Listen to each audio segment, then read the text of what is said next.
大家好，今天我教大家怎样制作麻汁酱。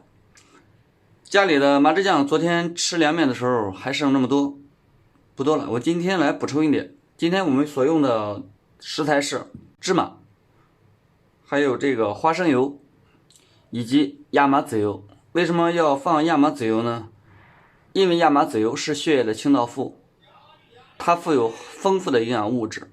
亚麻籽油可以清理血管垃圾、润肠通便的作用。话不多说，操练起来。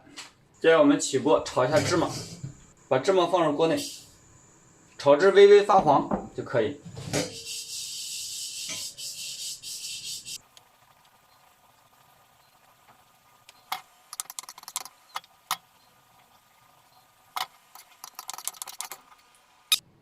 大概炒成这个样子就可以了。好，我们装盘备用。好，我们拿出打碎机，倒入刚刚炒好的芝麻，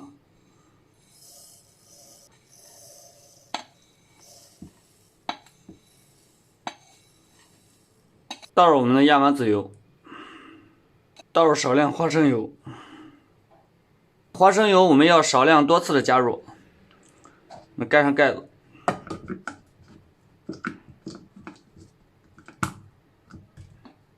好，我们进行打碎。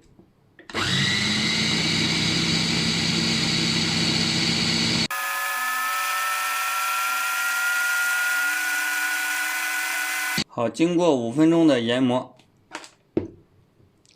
然后应该是打好了，这面还有一些颗粒呢。你翻一遍。好，经过5分钟的研磨，我们的芝麻酱就做好了，大家看一下。